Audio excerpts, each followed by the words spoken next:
Bienvenidos a la presentación sobre la composición.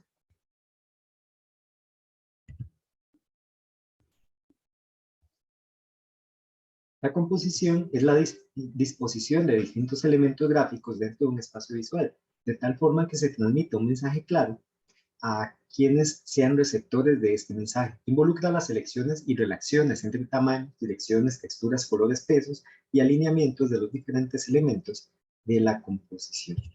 Este tema entonces puede ser visto desde el diseño gráfico, cuando tenemos fotografías, tenemos textos, tenemos ilustraciones o tenemos otros elementos que se van a componer dentro de un espacio o dentro de un formato, como también se puede ver en el diseño industrial o el diseño de objetos tridimensionales a través de las diferentes partes que integran ese objeto tridimensional. Sin embargo, la anterior definición de composición queda enmarcada solamente en el diseño gráfico. Sucede también en los objetos tridimensionales, por ejemplo, una silla, un parlante, un edificio o un computador, que cuentan con una organización de los elementos que lo configuran. A esa organización también se le conoce como composición. La empresa Brown se ha caracterizado a través del tiempo por la cuidadosa composición formal de sus productos. Puede notarse un orden estricto en los controles, en las salidas de audio y en los demás componentes. Puede notarse también el uso repetitivo del círculo para estos diferentes componentes que ayudan a entender que todos estos productos tienen una familiaridad, es decir, que forman parte de la estética de una misma empresa. Elementos básicos de la composición. El punto. El punto es la unidad mínima y básica de la comunicación visual. Es el elemento más sencillo y esencial. Es importante resaltar la naturaleza dinámica del punto, puesto que brinda grandes posibilidades, ya que combinado con otros puntos puede dar la sensación de diversas texturas del uso de sombra según sus dimensiones, tamaños o intensidad. En la fotografía se nota que el punto es la unidad que crea las diferentes figuras que componen el portavasos, y podríamos interpretar incluso que algunas de ellas son flores, pero cuando las vemos con detenimiento, esas flores están compuestas solamente de puntos. La línea. Una línea está formada por una sucesión de puntos. La línea puede tener más de una dimensión. Puede ser recta o curva. Según la dirección que tenga, será de diferentes tipos y diferentes posiciones. Horizontal, vertical, inclinado, diagonal, quebrada, curva, ondulada, entre otras. La escultura de la fotografía es de Marcelo Gutmann y está formada en sus contornos por una línea continua y curva que sirve como marco para el resto de la estructura. En su parte interior tiene líneas rectas que por su posición configuran contornos curvos, pero si se dan cuenta, si los notan y lo ven con detenimiento, pueden observar que son líneas rectas en realidad y que es su posición en el espacio, precisamente dentro de este marco curvo, lo que permite que se puedan leer también superficies curvas. La forma es la configuración de líneas que forman un contorno. Existen muchos tipos de formas que pueden ser clasificadas en 5 grupos. Formas naturales, formas artificiales, formas planas en 2 dimensiones y formas tridimensionales, formas orgánicas y formas geométricas, formas abiertas y formas cerradas, formas realistas y formas figurativas y formas abstractas.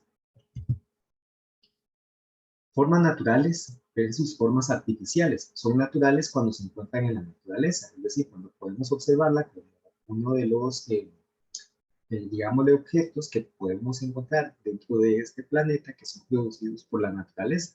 Y artificiales cuando son construidas por el hombre, es decir, cuando hay intervención humana entonces en la construcción de esta forma. En la ilustración se puede notar un franco contraste entre las formas naturales del bosque, todos los árboles y sus troncos, además de la vegetación, y los puentes, porque ha sido intervenido con este camino que fue creado por el hombre.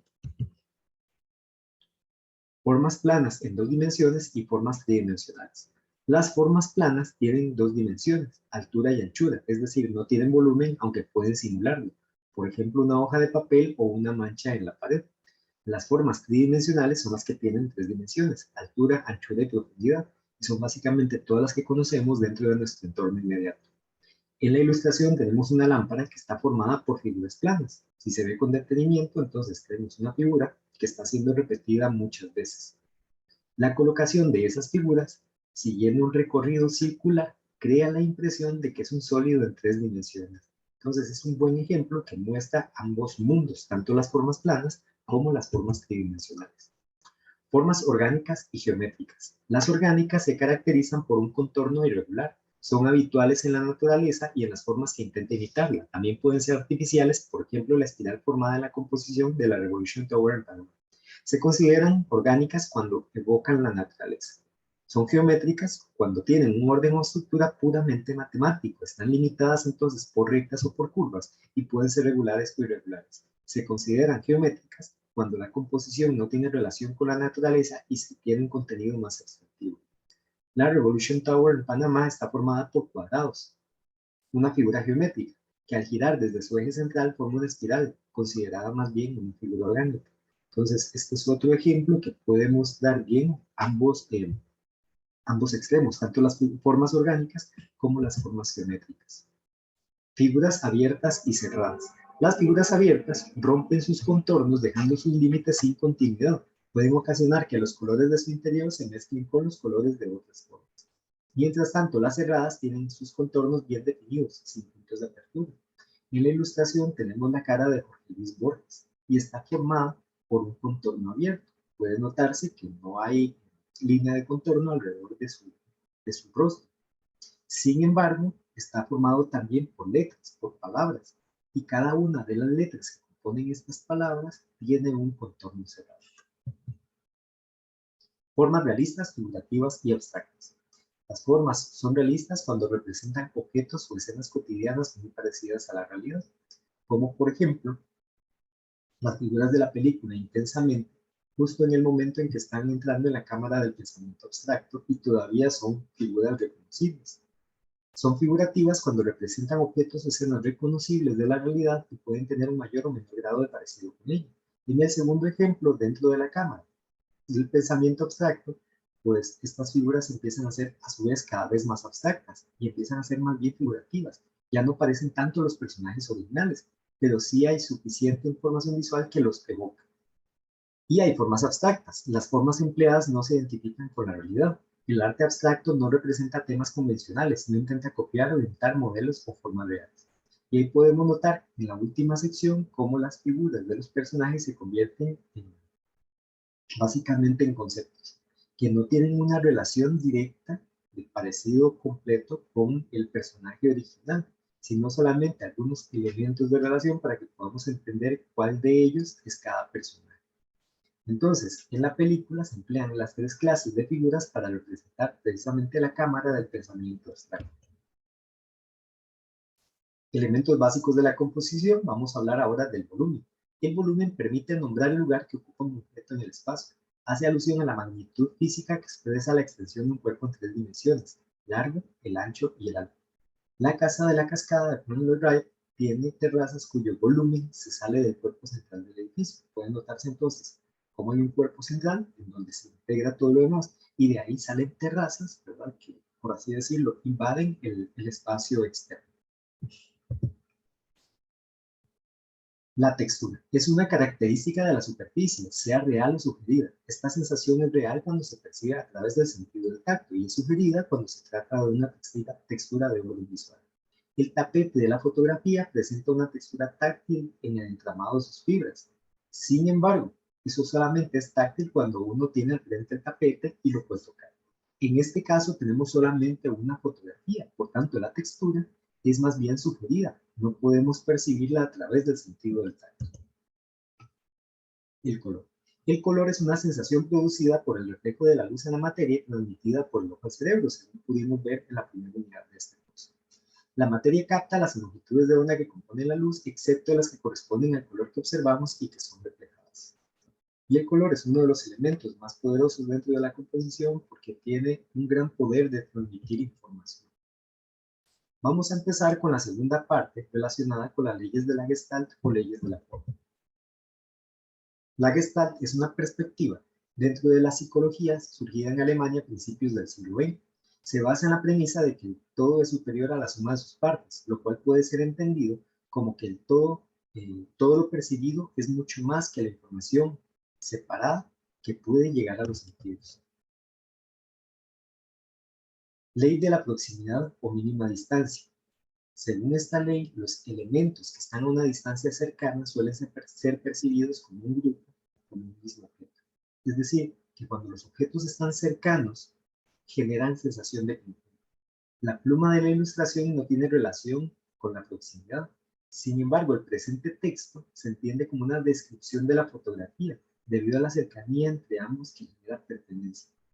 Entonces, el ejemplo de proximidad está entre el texto que acompaña a la fotografía, porque el texto está tan cercano a la fotografía que se entiende que le pertenece, ¿okay? Que forman parte del mismo grupo. Y por tanto que ese texto probablemente se esté explicando algo que tiene que ver con la fotografía.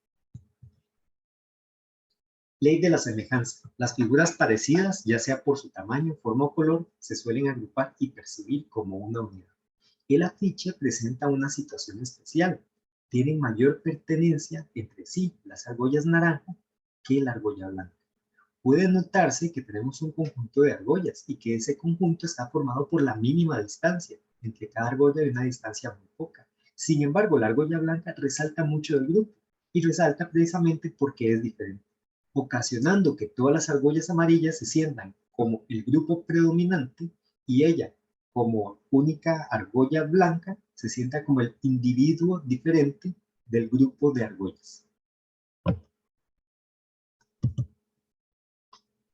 Ley de la continuidad del movimiento o del destino común. Este principio declara que los detalles que mantienen un patrón o dirección tienden a agruparse juntos como parte de un modelo.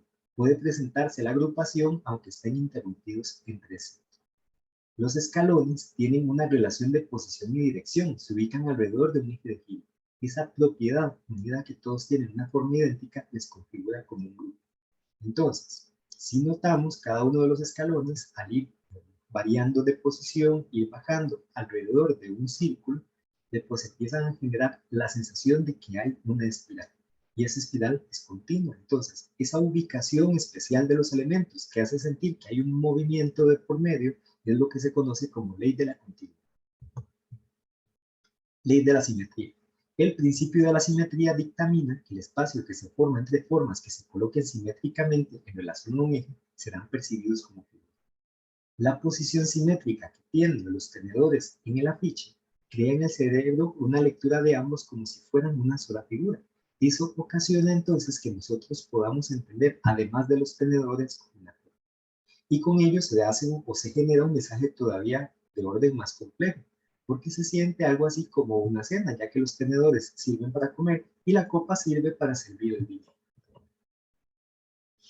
Ley de cierre. Los contornos que pertenecen a formas cerradas tienden a percibirse como las formas a las cuales pertenecen, a pesar de que dicho contorno sea discontinuo o esté incompleto. Es decir, la mente tiende a añadir los elementos que faltan para completar una figura que está incompleta. Entonces, si nosotros tenemos un gran reconocimiento de una figura y hay una serie de elementos compuestos de manera tal que sugieran esa figura, nuestro cerebro tiene la capacidad de generar todo el resto. De esta manera, ese conjunto de llantas grandes, medianas y pequeñas que configuran este afiche empiezan a sugerir en nosotros la figura de un oso panda o la cara de un oso panda. Ley del contraste. Una forma es mejor percibida en la medida que el contraste entre el fondo y la forma sea más grande. Esto quiere decir que entonces, a mayor contraste entre figura y fondo, pues ocasiona que la figura sea reconocida de una manera más sencilla. La presencia del matiz amarillo sobre el fondo acromático, básicamente negro, hace que la figura que lo contiene sea percibida en primer lugar. Entonces, la sombrilla amarilla se convierte en el punto focal de la composición debido al alto contraste que existe entre el color que ella contiene y el color de las otras sombrillas. Ley de figura-fondo. El cerebro tiende a separar las figuras de un fondo que las contenga. Se basa en la premisa de que no existe figura sin un fondo que lo sostenga. Establece el hecho de que el cerebro no puede interpretar un objeto como figura y el fondo al mismo tiempo. Eso generaría más bien una ambigüedad. En el afiche se presentan dos niveles de figura-fondo. El primero entre el fondo mayor y el contorno de la bestia. El segundo puede verse a la bella sobre el fondo de la figura de la bestia. Entonces puede notarse también que la interpretación de figura y fondo va a depender a su vez de una perspectiva o de un punto de vista. Si vemos a bella es porque la figura de bestia está siendo declarada como fondo. Y si reconocemos a bestia es porque esta figura él está siendo declarado como figura sobre el fondo predominante del afiche. Ley de la experiencia. Los elementos tienden a ser percibidos de acuerdo con la experiencia pasada del observador. En esta composición tenemos un par de tazas con hojas y una ramita de flores. Su disposición simétrica permite, a través de la experiencia, interpretar el rostro del niño. Ley de la pregnancia. Según esta ley, existen figuras más pregnantes que tienden a percibirse primero o producir un mayor impacto visual. Este principio se basa en el hecho de que el cerebro intenta organizar los elementos que percibe de la mejor forma posible, incluyendo la perspectiva, el volumen, la profundidad, etc. El cerebro prefiere aquellas formas integradas, completas y estables. Y el rostro de Blancanieves se interpreta en primer lugar porque los elementos que lo configuran lo hacen más evidente. En segundo plano se puede notar la figura de Sherlock Holmes dentro de el espacio que hace falta. De esta manera, entonces, es probable que reconozcamos más fácilmente la figura de Blancanieves porque es mucho más evidente y hay que hacer un esfuerzo mayor para poder detectar la cara de Sherlock Holmes que está contenida dentro de la cara de Blancanieves porque no es tan pregnante, porque no es tan evidente. Y aquí finaliza la lección del día de hoy. Que tengan una bonita semana.